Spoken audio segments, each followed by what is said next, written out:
Okay, everyone, welcome. I'm so glad that you're here with us tonight. My name is Sherry Gazit, and I am the facilitator for tonight's parent chat on motivation, which we have heard a lot from parents saying, what do I do to get my kids motivated? Most of you are either in summer session already. For those of you who are local, you are in your last week and a half, usually, of school. And so right now we're talking about just motivating them to finish up the school year. But then the stuff that you learn tonight from our guest speaker, you can remember to take forward for next year. And also, if your kid's taking summer classes, you can help them with motivation by using the tips that we're learning tonight. So we are lucky enough to have Mary Stevens with us tonight. The exciting thing is she has lots of knowledge from the parent coaching perspective, but she's actually in the classroom. She is a teacher in middle school. So she sees kids from a different perspective than just us as parents, and has such a wealth of knowledge to bring to us to help us figure out how the heck do we motivate our kids without losing our minds and without them losing theirs. So Mary, I'll welcome you to come on screen, share your slides, and I'll just kind of be in the background. But for anybody who has questions, what we're going to do is have you put those in the Q&A, and I'll be monitoring that the whole time. And I will jump in and ask Mary those questions when they are relevant. So thanks everyone for being here. And Mary, I will turn it over to you. All right, thank you, Sherry. My name is Mary Stevens, and I have been a teacher, a school counselor, a parent educator, and now I am a role called the Positive Behavior Social Emotional Support Coach, and I work at Issaquah Middle School right now. And I also teach leadership to sixth graders, which is so fun. And motivation is always, always, always at the forefront of educators' minds and parents' minds. I also have two boys. One is a sophomore and one is a senior. And tomorrow he graduates. And boy, Sherry, when you said motivate to the last day of school, I think he gave up about a month ago. So it's been challenging. But you got there. Yes, it's very, very, even his tutor called me and said, yeah, he's been canceling for a month because he has senioritis. I'm like, oh, okay. Pretty funny. So tonight I want to talk about motivation, and I'm going to introduce some things that are different than your typical motivation. First of all, tonight starts with you. As a parent, you are where all of this starts. And I know that when kids get to be a certain age, they act like it's not you, but it is. And when they're small, oftentimes our moods become their moods. And so it really is about us and taking care of ourselves. And I always think about when you're in the airplane and they say if those things drop, that you give yourself oxygen before you give it to your kids. And we really have to focus on that as parents and teachers. If we are not, as caregivers, if we're not filling ourselves up, it's very difficult to have the patience and the kindness for another human that's developing and pushing every boundary they have every single day. So the first thing I really want to talk about is filling ourselves up. We really have to take care of that. The other thing I want to acknowledge is that people who feel better do better. And a lot of times in American education and in American parenting, well, actually in all cultures of parenting, people think that if we get harder on them, we lay down the law and we do all of these things, the kids will behave. And it's just not the fact. Psychologically, think of a boss that you've had that was mean and nasty and yelling at you. You may have done the work, but you didn't want to be around that person. So in our households, we want them eventually to want to be with us. And boy, do I know that now with my 18-year-old. I cherish any minute that he gives me. And I don't want to create a household that's about laying down the law and how many rules can I set up so that they follow it and how many consequences and, all of these things. So really keep in mind that people who feel better genuinely do better. So when we talk about respect, and this starts early on in kids' lives, but can also be worked on the entire time. When you show respect to somebody, your face is something that is the primary thing that they see. And adolescents and kids read our faces very well, and they oftentimes misinterpret it. So I could come into my living room, and if my face is grumpy, but I'm not saying anything, kids will assume that you are mad at them. And so I have to be very careful with my face at home and at school. The first thing that I learned how to do, much to the demise of my forehead, is lift my eyebrows up. Because this was my habit for years and years and years. And I had kids say to me, other people's kids say to me, Miss Stevens, when you do that, I think you're mad at me. And I realized that I was doing this just because I was concentrating. So I became very good at lifting my eyebrows up. And especially when I'm saying difficult things, I want my eyebrows up. It really makes a difference with your face if you're not frowning, and they listen more. It's amazing. The other thing is tone of voice. And that really matters. If you have a partner in life, you know that one or the other partner will say, it's all in the way you said that. We will get very frustrated with our partners. Same thing with kids. And remember, because it starts with us, we are modeling our face and our tone, and we're showing kids what we want them to be doing with us, with teachers, with anyone, with grandparents, anyone in your life. We're modeling how to show respect. The smallest and third part of showing respect are your words.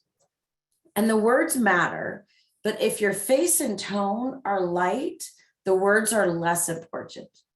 My family travels a lot, and when we go to another country, I teach them that when someone comes out and is speaking another language to you very quickly, you pay attention to what their face is doing, because we don't know the language, and what their tone of voice is doing. If they come out and their face is light and their tone is up, we know we're okay. We still want to try to figure it out. But if they come out like this and grumpy, then we know we have to stop immediately doing what we're doing and pay attention. So I teach this to kids in that way, and I model it. When they got old enough, I started showing them exactly how to show respect. This is, to me, in schools, one of the primary things that we can teach. And at home, it is the thing to teach. Oftentimes, kids will go to school and you'll get a report from a teacher, and you'll think, that doesn't sound like my kid.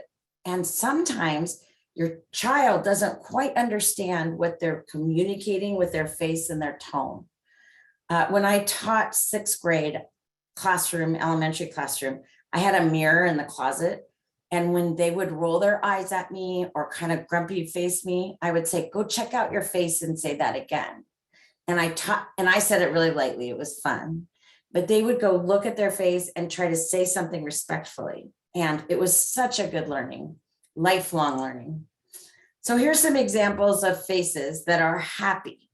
And when you see these faces, it's not a question of whether they are pleased with you or unhappy with you.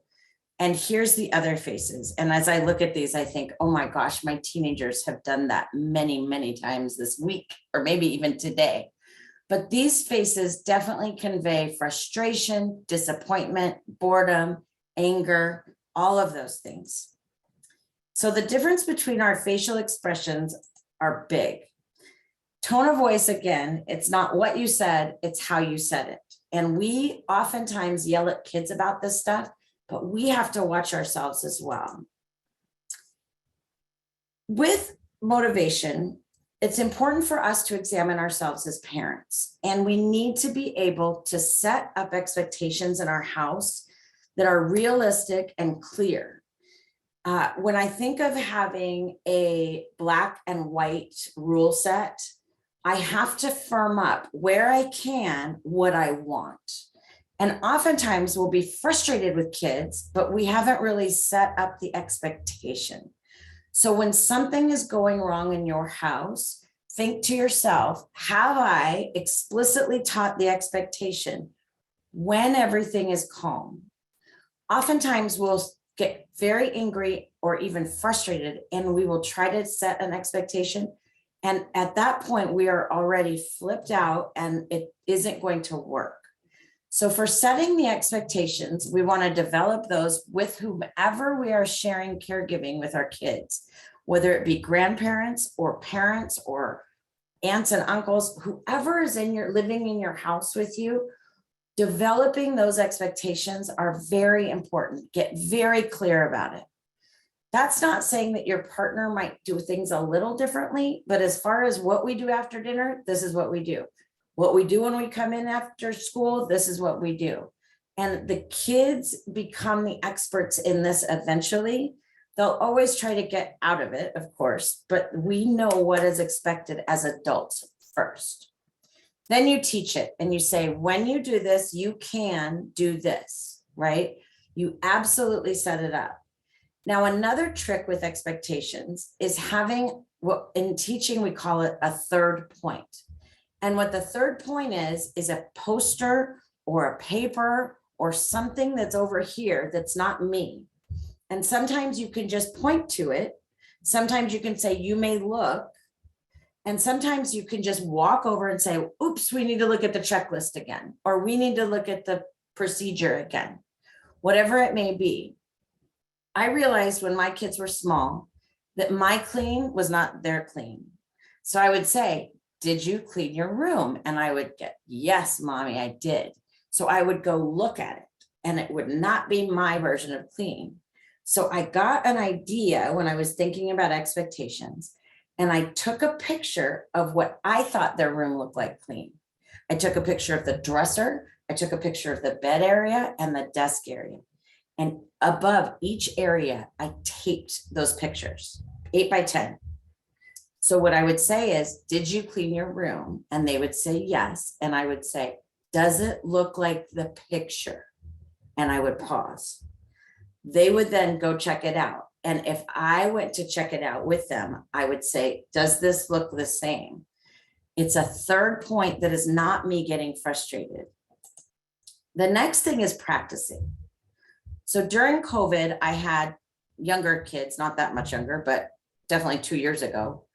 I realized that I needed support. I needed some help cleaning the house, and it's a skill that they needed to learn. So what I did is I had them practice with me. Now, remember that practice is working towards a skill. So I had them watch a third point. The first thing I taught them to do is to clean a bathroom, because that's my least favorite thing to do. And it is a very good skill. So I had a third point. I found a very simple YouTube video about how to clean a toilet. The kids watched it with me individually, because if they're together, they won't watch it. Individually, my son and I sat down to watch it. He thought it was stupid. He complained. I ignored that.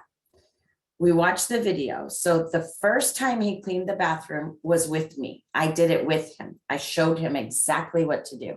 He did it with me. The second time he cleaned the bathroom, he did it by himself. And then I stood next to him, watching him. So we did it. He did it. And then the third time he did it, he cleaned it all by himself. And then I came in to check. And that way I could correct and teach. So you're going to develop what you want, you're going to teach it, and then he gets to practice. Remember that we want kids to have success. Oftentimes we will, and even as an adult, I feel like people criticize me before they coach me.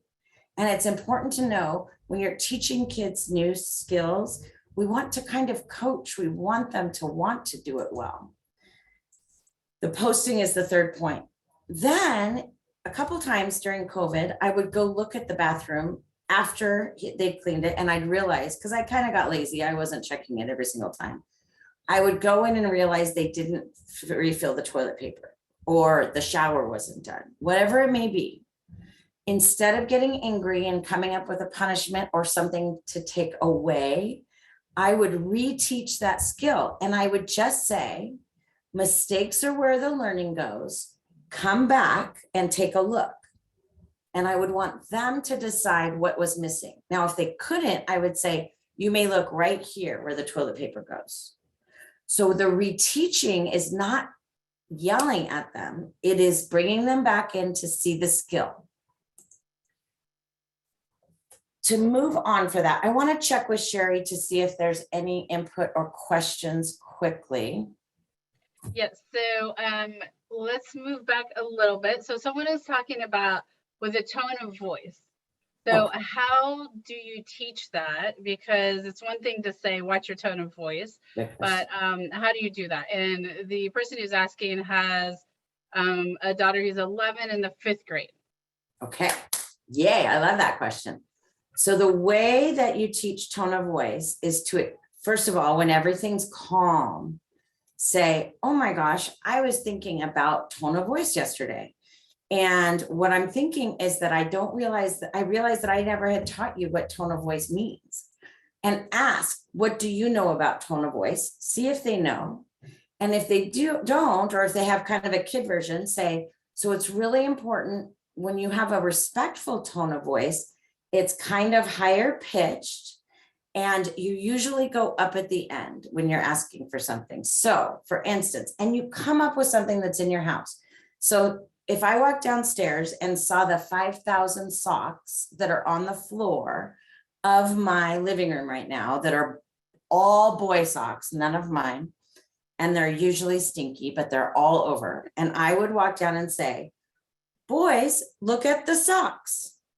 And I would teach a kid to say, like, it's no big deal, right? Tone of voice is up, it's light, it doesn't matter. And then at the end, it can go up a little bit. And in classrooms, I practice by throwing their hands up in the air so that they learn. And so I would go downstairs and say, boys, clean up your socks. Different. Boys, clean up your socks. So you have them slow down and you have tone of voice. Now you could get crafty and start doing it with TV shows. At the time that I really was teaching my kids this intensely, we were watching things like Good Luck Charlie, which is an old Disney show, I think. All these shows that they would watch were why is every single child disrespectful on TV? It's ridiculous. So I would pause it and go, listen to that tone of voice. That's disrespectful because of this. Instead, let's practice saying exactly the same sentence, but up. And you just and all you're doing, and the coolest thing about this is that you can say, I'm teaching you a skill for success, because it's not about compliance. It's not about how to be respectful to me. It's about jobs, teachers, friends, parents, all of that. It's this amazing skill where I'm going to teach you the secret to life, right? That is such a great skill. So when you're working with your kids, let them know. And I used to take classes when they were younger, and I'd be like, oh, I just learned this new skill myself. I'm going to practice it. And remember, we start with ourselves. So one thing you could do is say, gosh, I realize that sometimes when I correct you, my tone of voice is stinky. I am going to practice, and this is what I'm going to do. And what I love about that is that I always want my kids to know that I grow and change, and that I absolutely want to be the best parent I can be in the whole wide world. And so when I'm making an effort, and even now I'll say to kids, I'll say something to them because I'm grumpy, and I'll say, well, I'm going to do that again. And I'll ask the question again. Because for me, I'm not going to be perfect, but I definitely want to be trying. I want to get it right. So once your kids see you making an effort with this, oftentimes, I remember when I was this age, 11, and I was so irritated because everything my parents told me to do, it didn't seem like they did it. And they had all the money and they had all the privilege and they had all that stuff, and I didn't have any. And you kind of get into this victim mentality at that age. So what I want to do is, I'm going to try this new skill, and then I'm going to teach it to you because it's so, so good, right? So kind of, you can make it a little bit more exciting. It's kind of fun. I like that. And it's also not like I need to fix you and correct you. It's about, this is something we need to do. So it, it brings everybody into it. I think another way to do it also is to do the, come up with just a sentence and say, let's try saying this in 4 or 5 different ways. Let's say it if we were mad. How would we say it if we're sad, happy, so that they can recognize that change in the tonality and the forcefulness and the quickness, all of that stuff. I love it. I love that, Sherry. And the face too, right? Yes, the face too. Yes, exactly. So one more question before we move on. Okay. Someone was just asking about the cleaning example. Like, what's the age group of your kids? then my kids were, so it was 2 years ago. So at that point, they were 13 and 15-ish. But when they were younger, I would do a lot of that with like the dishwasher.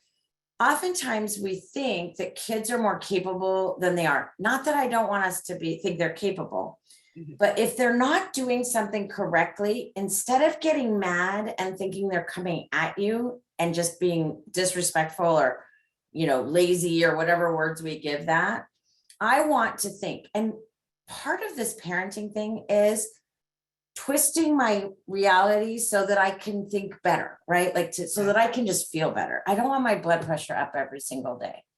So what I want to do is my kid's not doing something. Oops, I need to reteach it, right?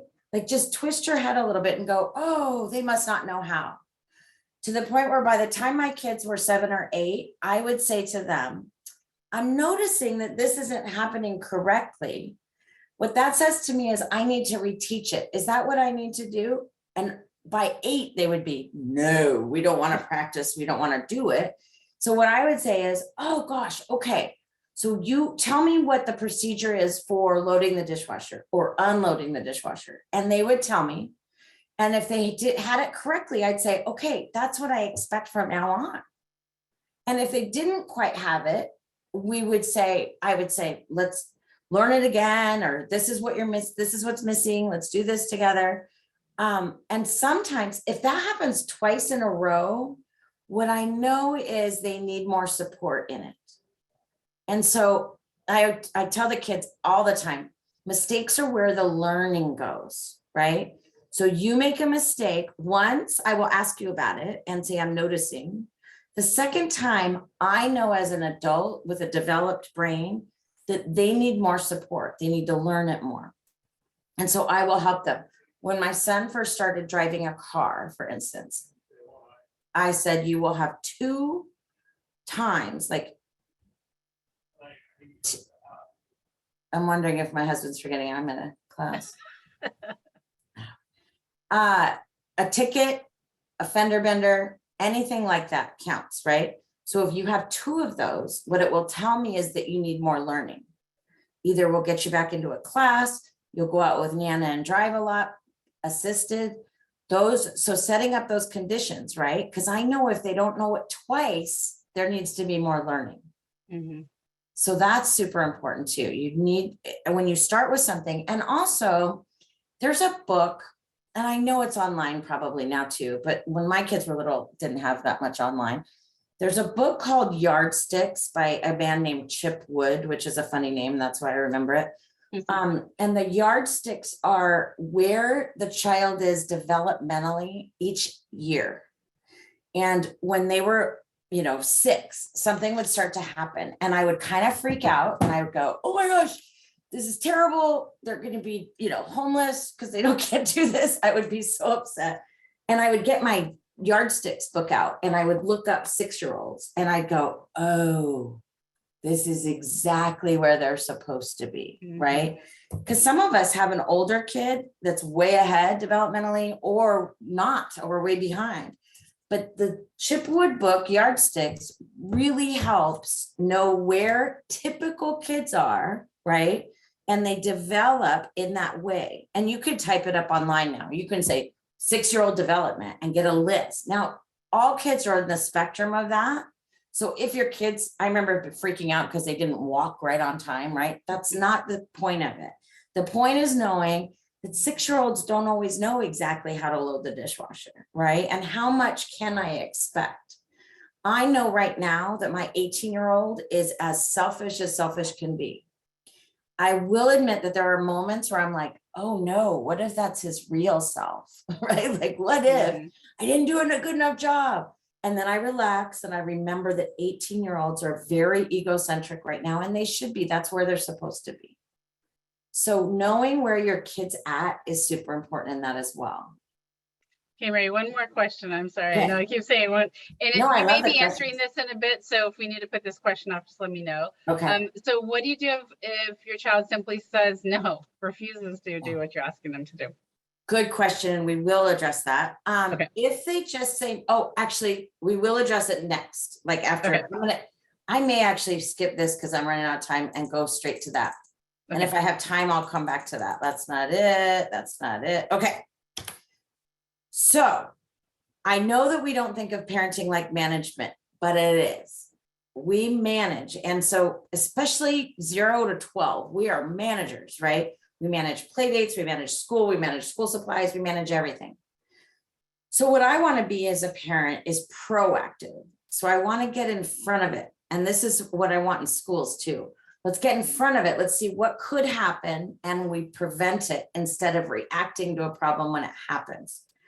So when we have this, our entire thing is, I don't know where my slide is. I'm going to get out of this and find the slide that's the most important slide, which is this. So when you ask yourself, what do I do when they say no? I want you to think back at relationship. So if your child is continually saying no to you and being super defiant, I want you to think about relationship. It is so important to know that time is spent, bonding happens, game playing, fun, all of those things are super important. Every once in a while, a kid will hit a defiant stage just because, but rarely. At school, what I know is that when kids are defiant, there's a reason. And what I want you to think about your own child is, what is the reason, right? Something's going on. Now, I noticed when I went back to work, when Carson was 3rd grade, 2nd grade, 4th grade, one of those, young, elementary, he started being super grumpy with me and not wanting, just pushing back on everything and being not very kind. And instead of going in and taking away his Xbox or whatever else I could take away, because I think in my head, I'm going to take everything good away from your life to make you comply, right? Because it's a given. That's what happened to us, to me. So instead, I think, gosh, he must need to spend more time with me. So every Thursday, we would wake up early and we would go to coffee at Starbucks before school, which was painful because it was so early. But we would go and he loves his ham and cheese croissant and a Frappuccino. And he was small enough to where at the time he would let me take selfies. So I have a selfie every week of that entire year. His behavior got better because we spent time together. So if your child is kicking back a lot, investigate, get curious, and build that relationship, whether it be playing a board game every night, reading a book together every night. We must invest in time. So I teach my 6th graders and I taught my kids about trust. And trust is proximity, which is being around people, and communication. And if you're not around people, some of that natural communication doesn't happen. If we're just about homework and soccer and whatever happens to be here, that starts to turn into kind of yucky feelings. And that happens with my spouse as well. I noticed that when Todd and I are spending time together away from everything where we just get to see each other and talk, I will forgive many more things than I do when we're not seeing each other. Simple things like dishes on the side of the sink, or my dishes put away incorrectly or left on the counter, right? If we have trust and we've been talking to each other, I don't care about that stuff. But when we're not, it drives me crazy and I'm thinking, what is going on? Like I get so frustrated. So when you have a child that's defiant, get back to the relationship, find something fun to do. And that's what I was going to cover up here. So in life, I teach kids that all of us have 4 tires. And I draw this funny card. They think it's hysterical because it has 4 tires where you can see it. And the 4 tires, and I think I'll go back into this. The first tire is achievement. And so in life, I'm a little discombobulated because I jumped around. In life, we want to have ourselves well supported. And these tires keep us supported. And when one is flat or many are flat, it's not, we can't go where we need to go. So I teach it with the analogy of a car. A lot of times people, when you don't do something correctly, they take stuff away. So if you have 4 tires and you get a D on your math test, your achievement's already gone, right? The next tire is respect and love. And I yell at you because you didn't study enough. That goes away. And your teacher probably was grumpy. The next tire is fun. And I'll review these. You get your free time and or your video game time taken away. So that's another one. And the last one is freedom. And in this model, what freedom means is making choices that fill these other ones up. So at this point, this kid is on 1 tire, and it's impossible to make good choices when your tires are flat. It's very difficult to get anywhere. So in life, we want to look at our kids, and when they're little, before 12, maybe even before 15, it's our job as parents, number 1, to fill our own ARF. Number 2, to look at our kids and think, are they balanced, right? So for me, I want to make sure that I am filling my achievement tire. And to do that, I have to be aware of how that tire is filled. And I have to be aware of how my kids' achievement tire is filled. Second thing, the respect and love.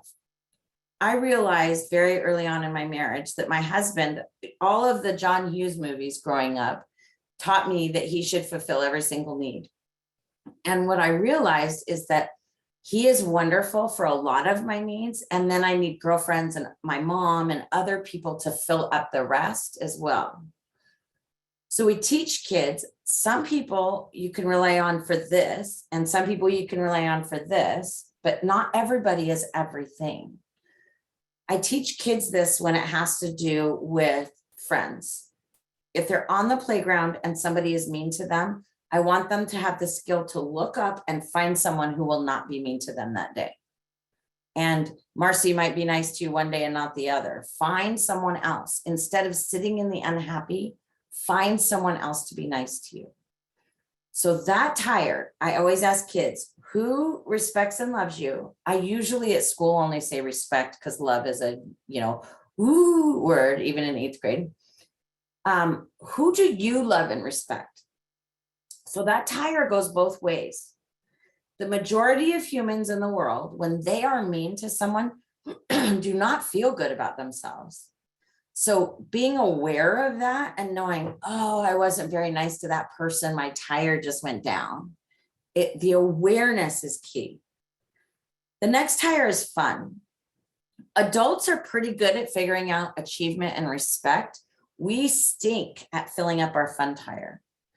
My favorite thing to ask an adult is, what do you like to do for fun? And they struggle. Most people are like, oh, I'm too busy to even think about that, right? And even myself, especially now, I got to figure out what I like to do for fun. I can't remember. I've been so busy, right? But I am not as happy when I'm not having fun. Kids love to have fun, but sometimes that tire gets so big that the other ones are flattening up, right? And the fun feels pretty good, but we have to learn balance. Now, freedom is the choices inside that tire keep the other ones filled. So for me, when I make sure to get outside every day and get some fresh air, walk the dog, whatever it may be, even if it's just walking out at school and walk on the track a little bit, it fills my achievement tire because I'm getting movement. It fills my respect tire because I put myself on my list and it respects me. It also adds some fun. I love to be outside. It totally brings fun into my life. So my choice is to fill up those other tires. The example I give to kids, when you come home and you choose not to do your homework or your chores or whatever, your achievement goes down because you don't get done. Your respect goes down because not only are you disappointing yourself, but you're disappointing us. Then your fun goes away because then you just have to do it later, right? So your choices are keeping your other tires filled up. So I talk to kids about the fact that dogs, I have my dog in here, really know how to be happy. They walk up to me every day with a little waggy tail or waggly body, so excited. And I tease the kids that dogs have it figured out. They know how to be happy. Arf, arf, arf is how they be happy. And even my 8th graders will laugh when I tell that story because I have a picture of my dog barking and they know that Gooby knows how to be happy. So I teach this with the surrounding piece of this is how you stay happy. We have to learn balance. We have to fill these needs every single day. And it helps me get focused. When they were little, I was like, well, what are they doing for achievement right now? I remember Cole came home one day and he forgot his planner. And in 4th grade, that was the biggest deal in all the world because I had to sign it and he was going to go to school the next day and be shamed and whatever. He was so upset. And so instead of, what do you need to do before you leave the classroom? Like all these words that we usually give kids that really, if any of you are young or old enough to watch Charlie Brown, it's that wah, wah, wah, wah, wah after a while. So we harp on them and that makes it our problem instead of theirs. So instead I said to Cole, gosh, oh no, that really flattened your achievement tire. What can we do to fill that achievement tire up before you do your homework? And he was so frustrated and he said, well, when I pitch the baseball to you, I always feel better. And I said, okay, let's go do that. But we only have 15 minutes because we got to get the homework done. And he goes, okay. I said, is that enough time for that? And he said, yes. So we went out. I had to sit on a bucket because my knees, I can't catch balls at that age. And I sat on a bucket and he pitched to me and we had a timer for 15 minutes. We went back inside and I said, are you ready? And he's like, yeah, I'll just get it done. Like he knew he could do it.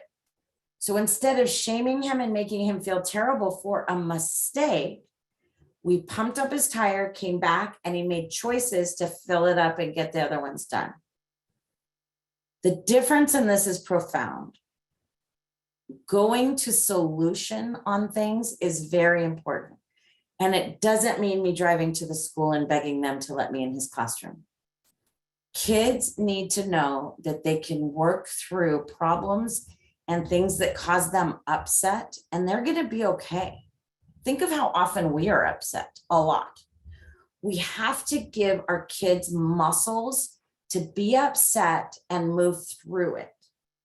And in my 6th grade class right now, I am constantly telling kids, we're building our muscles for being uncomfortable. When you don't like a teacher or something somebody said, and you work through it, you are proving to your dinosaur brain that you are not going to die from that. And you won't. There's no way you'll die from somebody being grumpy with you. You are teaching yourself that you can handle a lot. When kids have difficult teachers, that's what that's about. Oh, I can live through this. It's going to be okay. I'm all right.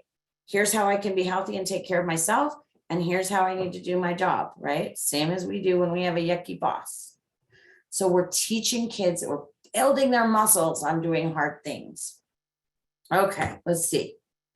How are we doing, Sherry? We're doing good. Okay, this is my favorite skill.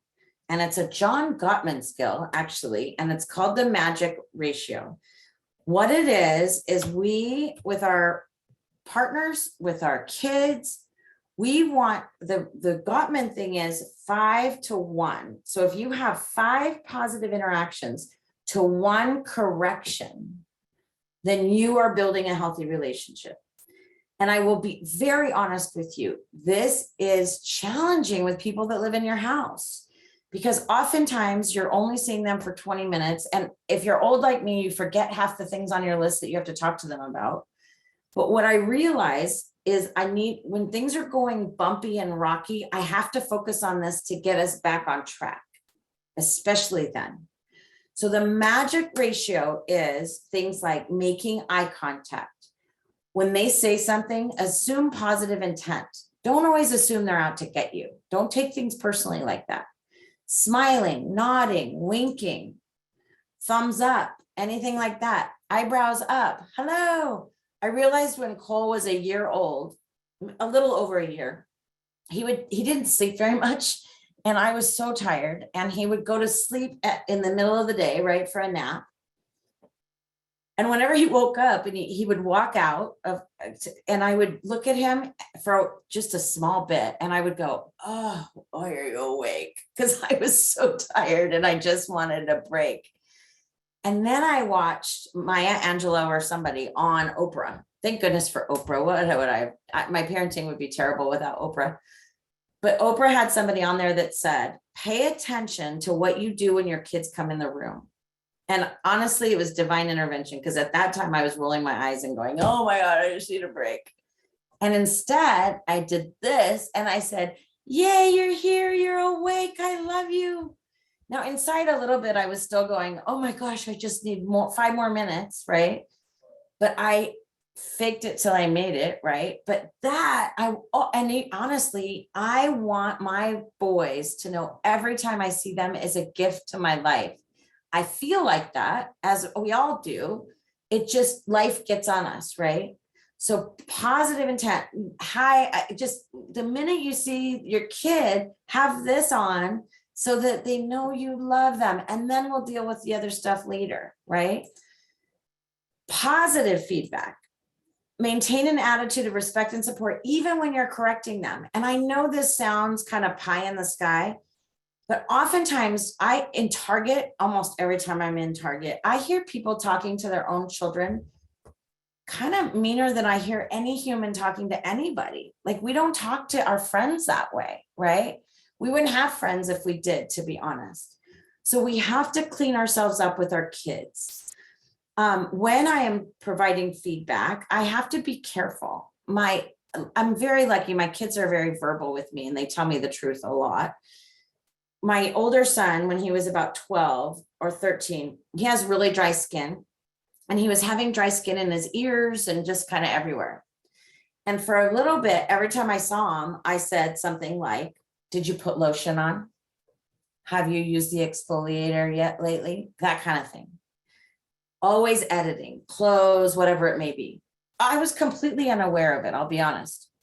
And he said to me one day, Mom, you always say you want me to come downstairs and talk with you, and you always say that you want to be with me.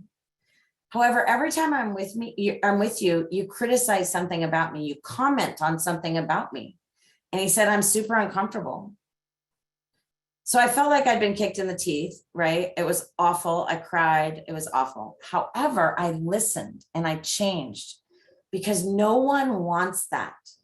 No one wants you to say, oh, another cupcake, right? Like, nobody wants me to say, really, you're still watching Netflix? Netflix tells me that, and I want to throw a shoe at it, right? Are you still watching? Yes, I am watching the 10th hour. I am. So when your kids come to you, we have to put all of our editing and all of that stuff away. If we want them to be part of our lives, we need to be kind. I love the book, Unconditional Parenting by Michael Rivera, something like that. And what he talks about is, at the beginning of their lives, we're managers. We manage their play dates, their school, all of that stuff. As they get older, we're moving into the role of consultant. Now, a consultant comes in and they tell you the truth and work with you and do all of that stuff. But if they are not kind about it and respectful about it, you will not hire them again. Any business knows this. When the consultant comes in, if they shame the employees, they make them feel terrible about their work, all of that, you might do what the consultant tells you to do because you're supposed to, but you won't like them and you won't want to have them back. So if you want your kids, when mine's 18, right? If I want him in my house, I want him to be here, I have to try this out and be respectful. And this magic ratio is the way to keep relationships moving and keep them clean. Mary, let me say something about that before you move on. Yes. Yeah, I work with teens a lot. And one of the things that I hear from the parents and the teens is about they're in their bedroom a lot, right? Parents say, how can I get my kid out of the bedroom? Why are they always in there? And it comes down to this, what you're just talking about, because kids will tell me, I don't want to come out of the bedroom because I don't want to be criticized. I don't want to be, told all the things I haven't done yet or that I need to do. And it comes down to, are you connecting before correcting? Are you asking about them? Are you talking about their day or what they've been up to? Or is it immediately that grumpy face talking about you didn't do the dishes? How much homework do you have? So we really have to consider that. How are we connecting with them, and why are they avoiding us if that's what they're doing? That is so, so true. And I will say my kids stay in their room a lot because they're teenagers, but they Right. come out. And when they do, I'm positive about them, right? I really work hard not to do the whole, what have you done for me lately? What's the chores? I realized during COVID that we often give our kids the chores that we hate, right? Right. That all humans hate. So we give them dishes and we give them garbage and we give them all this stuff that's like, bleh.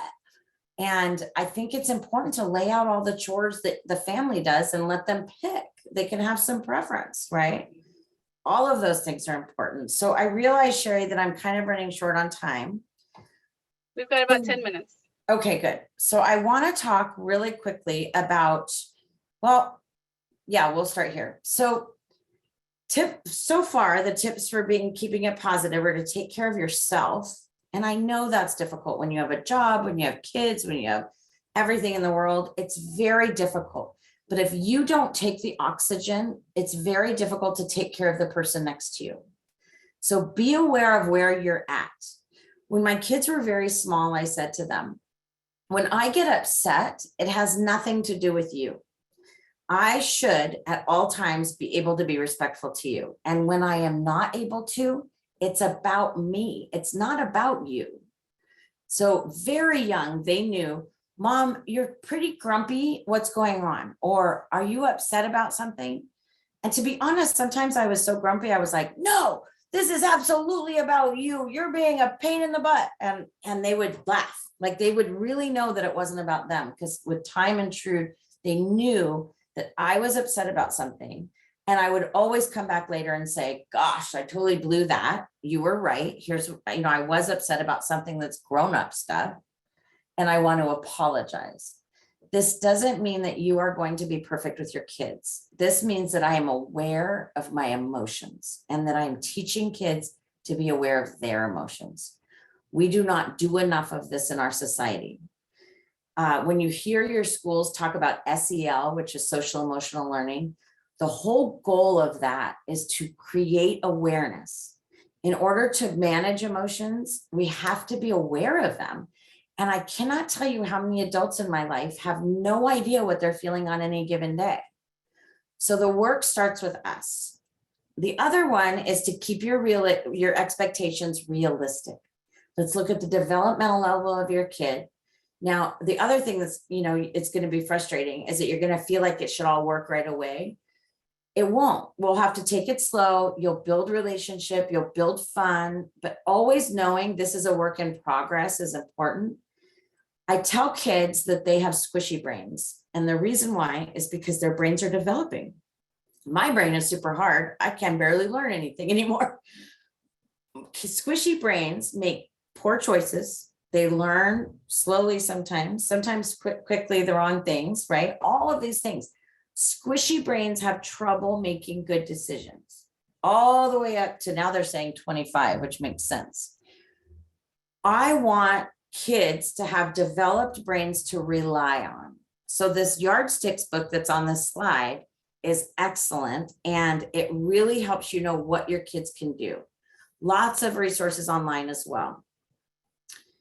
Tip number 3 is clearly state your expectations in advance. So for instance, you're going to someone's house, you're having a play date, or you're dropping them off, whatever it may be. Now, the only way we know in life what's coming is because it's happened before, right? Something may surprise you and you're like, I don't know how to do that. I have to yell because I have no idea what to do. If it happens more than once, prepare, right? So if you know you're going to go to somebody's house, you're going to hang out for a while, and then it's going to be time to go, and your child is going to pitch a fit. In the moment, we get embarrassed. We feel like bad parents. It's this whole reaction. So remember, we're going to be proactive and get in front of it. And on the way there, you're going to say, I will be giving you a 5-minute warning when it's time to leave. And you can say, okay, mom, what will you say when I say this? And you can have them practice. Now, true, you might have a kid that goes, I'm never going to say anything like that. That's stupid.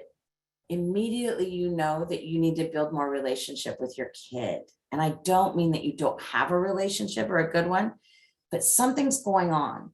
And honestly, if a child pushes back that much, I would say, you know what? We're not going to go to the play date. We're going to cancel that. And we're going to go out and go to a park together. And we're going to go swing together. Or we're going to go do something. What would you like to do with mommy for fun or daddy for fun? Have some fun with your kids. We cannot expect them to do things without that positive feeling between us. We want our kids to want to be around us, to want to please us. It's super important. So you're going to state your expectations in advance, and then you have to be aware of what they are, right? For a while, when my kids were little, I had them practice how to greet people when they went into their house. And we went to a couple play dates, and I noticed that they were just running in and going upstairs or playing, when they got comfortable.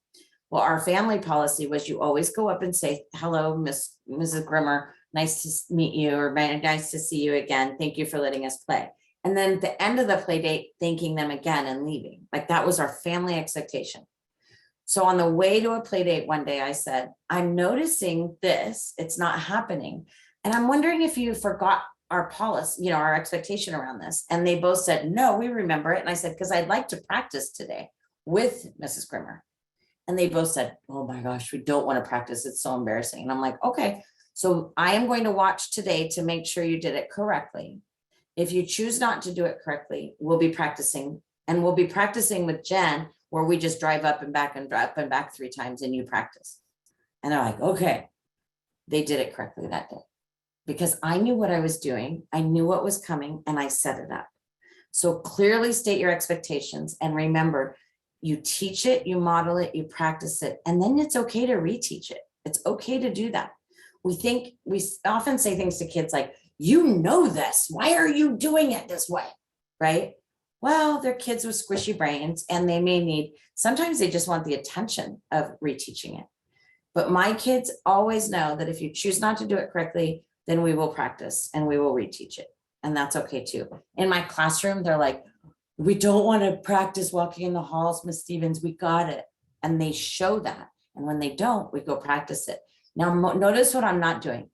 Those darn kids don't walk in the hall. I must have taught this 9 times, right? I'm not doing that. It doesn't do any good. No one learns from shame. No one learns from disappointment. All I want to do is say, whoops, we got to do it again, right? Have it be light so that most of the things that we do with our kids are not like, oh, we got to do it. But we make it that way because it's stressful. Tip number 4, communicate effectively. Think about good communication skills. We need to do this with our kids. Sometimes we're good at it, sometimes we're not. We need to clean up our communication with our kids. The other tip is catch them being good. So pay attention to what they're doing positively. It will change on a dime how they feel around you and how you feel around them. Sometimes we just need to look around more and see what good things are happening instead of all the things that are not. Okay, Sherry, I think I'll wrap it up there so we can get some more questions. Great. Okay, any questions that you have at this point, we can just put them straight into the chat box. Yeah, right. I did want to ask you, Mary, so we were looking for the unconditional parenting. What does that sound right, Alfie Yes, Cone? it does sound right. Okay, great. So we put that in there. Any other questions? I don't see any new ones. Let me do a quick search right here. I will say a lot of people are asking about the recordings and about slides and such. So there's 2 places you'll be able to get the recording. One is in the Facebook group, and I put the link in there. So just go follow that. It's not a group, it's actually like a page. So you just click like or follow. So you'll get notifications and get in there. And then you'll also, since you're registered, you'll get a link to watch the recording through email. And I believe that one actually is going to go to our YouTube recording. So if you're not on Facebook, just look for that follow-up email and you'll be able to get that. And normally we put in some of the resources we talked about. So Bonnie, hopefully we can get those in there. Make sure we get those books in there maybe. That would be great to have that in the follow-up there. Okay. So Mary, what is the main thing that you want to leave parents with tonight as far as motivation? For me, I want you to think about what motivates you. So for me, people being mean to me or shaming me or kind of doing the whole, well, you know how to eat right and exercise. Why aren't you doing it? Blah. It makes me want to go eat a big pack of Oreos, right? So we think about how you get motivated. What in your life has motivated you? And that's kind of what we need to do with kids. And most of the things that I want my kids to do better at, I'll be honest, I'm not so good at sometimes. And so I really want to have some realistic expectations and to be positive about it, right? The one other thing is, if something is going wrong with your kid, look for gaps, look for something that's missing, and then get curious about it and investigate, right? Like talk to them, talk to the people around them, look at yourself and see if what I'm adding to it. But there's more to the story. If a child is pushing back hard, there's more to the story. Always, if behavior starts to be super, distracted, there's some things we need to go to the pediatrician for. And we need to say, so here's what I'm seeing, and it's regular. And all of these interventions that I'm doing are not working. They're seeing it at school too. We're seeing it at home. I need help. Do you have any ideas? Doctors are very, very good at this stuff. Counselors are too, of course, but really kind of get the whole picture of your kid and really try to have some fun. I think we forget as adults that so much of a kid's life needs to be fun. And I want them to know that adults have fun so that they want to grow up, right? Like they want to be us instead of being miserable.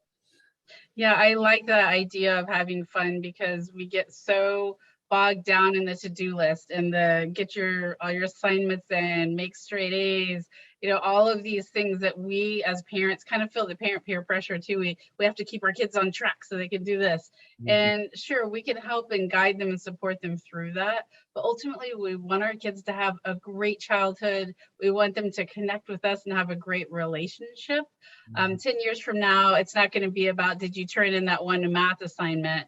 It's going to be about what kind of relationship do you have with your parents, with your kids, and how's your mental health as a human being, not about the one test. So we have to make sure we keep all of that in perspective. So much of society is like, I remember taking a class when my kids were little and they said, find your kid's currency so you can take it away. And I was like, that doesn't sound so good. And sure enough, now that I have teenagers, the people that I know that parent that way, that parent in this, you do this and then I'm going to do this. Eventually those kids get old enough to go, screw it. I don't need you for that. Yeah. Right? And then you have nothing. Like when they're little, you can kind of pick them up and move them. When they're big, you got nothing. You have nothing. They hit an age where they're like, if they're butting up against you, they will just quit doing everything. Right. And we can't, I always tell my kids, I can't make you eat. I can't make you sleep. I can't really even make them do their homework.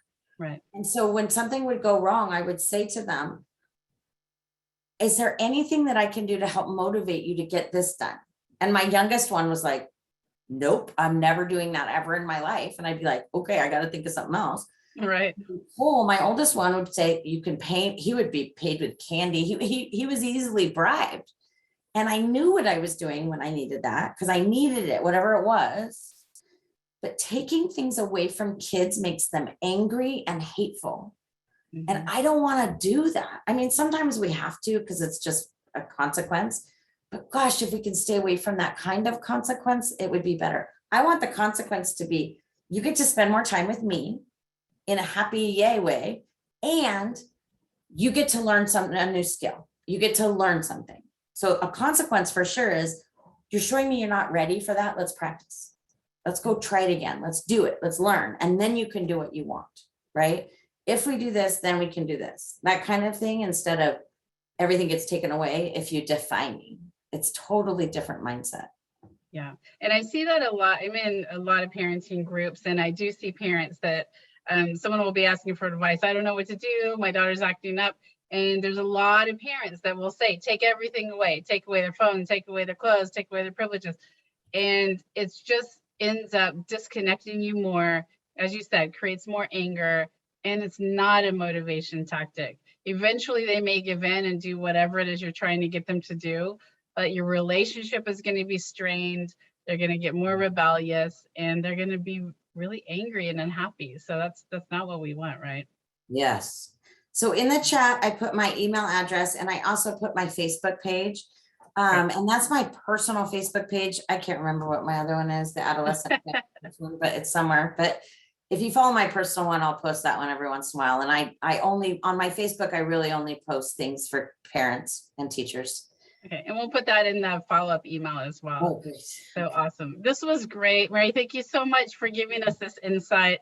We're going to have the recordings available to everybody. So I really hope that you can take some of this we learned tonight and really start using it in your household. We're almost at the end of the school year. So right now is a great time to put some of these to practice, try it out, especially as their motivation is low. So this is so great, great information. And for those of you who have, if this is your first parent chat, we will be taking a break for the summer, and we will be back in the fall. So if you are following us on our Facebook group, then we'll be posting how to register for the next ones there. Thank you so much, Mary. Thank you to everyone for coming tonight. As you pop off, if you can just leave a little comment in the chat letting us know what stood out for you, that will be great. And everyone have a really happy and joyous summer. Good night, everyone.